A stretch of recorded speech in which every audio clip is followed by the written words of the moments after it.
Some Great Reward was followed by the release of the singles 81 to 85. This served to document how far the band had come in under 5 years. This was followed by Black Celebration in March 1986. Part of the appeal of Depeche Mode albums for me is that I do have the feeling that they're manufacturing a new sound world every time they make a record. And I'm sure that must appeal to a lot of other people as well. I think when they moved direction from the sampling, and it was still cutting edge, it was still different because they went more into the electronic side. Although sampling is electronic, I think it was more a case of seeing what sounds they could produce within the studio instead of actually hitting a piece of metal and taking that sound that way. I think it was just a progression. On Black Celebration, we had the radical idea to sample some real drums to make drum sounds with. Up until then, we hadn't done that. We'd only used electronic drums or drumulator. So I never had the feeling that we were running out of new things to try, because each song kind of inspired new approaches and new ideas. The sampling in itself, I think, was actually quite hidden on Black Celebration. The whole album as an entirety is more of textures and structures that you can't actually pick out what they've actually been sampling, whereas before it was actually a little bit more blatant. You know, you can tell that somebody was hitting a piece of corrugated iron or something like that, and it was very structured.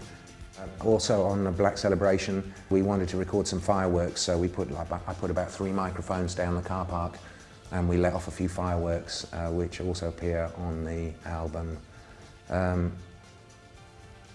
Again, because it was early sampling days, it all felt very, very exciting to do, because none of us had ever done anything like that before, you know, and there were no sample libraries of fireworks available. Now, if you want the sound of a firework, you obviously just go on the internet and look for, you know, Google fireworks, and then it's easy to find a sound. But at the time, we were kind of making it up as we went along.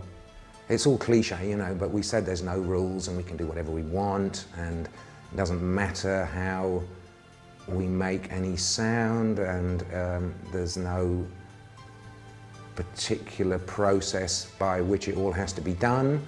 I think they still work like that as well, actually. It's just a question of being as open-minded as possible. The cover for Black Celebration was shot differently from before. That was quite different. That was an album cover that I did in my studio, just a little model really, and just played, you know, with the camera and this little 2 or 3 foot model really of a skyscraper. Music for the Masses was released in September 1987, with ex-Tears for Fears producer Dave Bascombe taking over from Gareth Jones. It was a completely different album.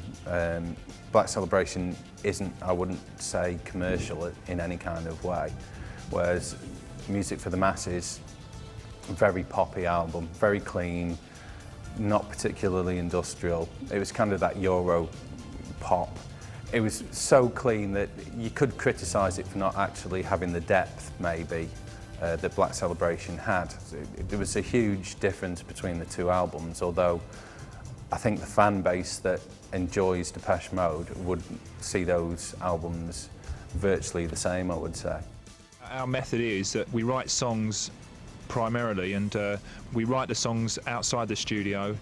We work on the arrangement outside the studio. When we go into the studio, anything can go, really. Anything goes.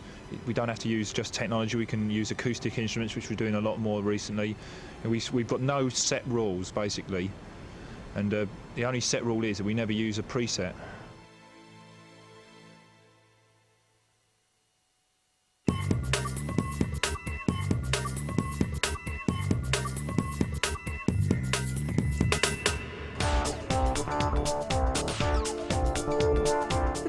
Have always retained a fascination with Depeche Mode's working class roots. You know, even their first Top of the Pops appearance, I think it was Simon Bates, the old, he was a Radio 1 DJ many, many moons ago. he introduces them straight away as coming from Basildon. They didn't come from Liverpool, they didn't come from Manchester, they didn't come from London, they didn't come from any of the grimy northern cities or something. You know, it was just seen as a kind of, I don't know. It's always mentioned in the early press in a derogatory fashion, effectively. But I think there's a snobbishness amongst pundits about Depeche Mode music because it's mass culture, you know, and it's quite simple stuff. And you know, I think they look down on it for some reason. I never really understood why. Their first album was actually quite popular still. You know, it shifted over 100,000 copies in the UK. But I think the British press saw them as being very twee at that time, and those early songs are very tinkly bonk, perhaps, for want of a better phrase. You know, just can't get enough, that kind of thing, which people always still remember to this day, amazingly enough, 25 years later.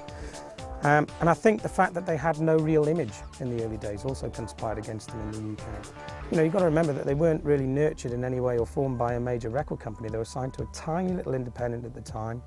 So there was no big PR company working with them, sort of modelling an image, telling them what records to release. You know, it was a very, very unusual agreement, perhaps even for that time, especially so, you know, when looking at it from today's music marketing point of view. It's every single we've ever released. You can always guarantee you get half the reviews are good and half are bad. You know, so it just shows you it doesn't really, no one really gives a damn. You know, every album they've ever released has made the UK top 10. You know, they've got an amazing hit tally of singles, although perhaps in later years, as the albums perhaps were perceived by the more serious music press, shall we say, Q, etc., as being more serious music, the single hit rate seemed to lower. You know, it's almost like only the hardcore fans were buying their singles in the UK, so they weren't necessarily appealing right the way across the board to just the general record buying public as their early hits had done, because they were just so nice and memorable. I don't know if you ever seen our singles album. You know, I don't know what it was like over here, but we had a lot of comments, you know, reviews of our singles. We had a good comment and a bad comment. There were some good ones on there, like, why did God bother with Depeche Mode? So yeah, there's certainly a shift in both ways. The album sales increased, but the single sales seem to lower. And perhaps the press changed accordingly once the albums were having major impact, and certainly once they were hitting it big in the US. The UK, some of the press, you know, finally sat up and took notice, you know. So, you know, you can only say that perhaps the press sort of looked down on them for some reason. You know, they don't deserve to be where they are, you know. Don't fit in, basically, you know. All you have to do is listen to American radio, and you know why we're not played. You know, we just don't fit in. You know, we sound too unlike anything else, and I think they're a bit frightened that if they play us, then they've got to let everything else in. You know, it's not just American radio. I'd like to point out. I mean, Radio 1 in England, we've always struggled with. You know, I think that's why the media have had so much trouble putting them in a certain category, because they don't fit in. They're popular, but they're not poppy. I think it's great, you know. I think that, like Mark was just saying, you know, we've not really got that many awards over the years, but, you know, this represents like a whole sort of body of work for the last 20 years. So, you know, it's nice to be recognised even this late in business. Violator, recorded in Italy and produced by Flood, was to be the band's 8th studio album. Violator really did the business in the States. I mean, there's a famous story of them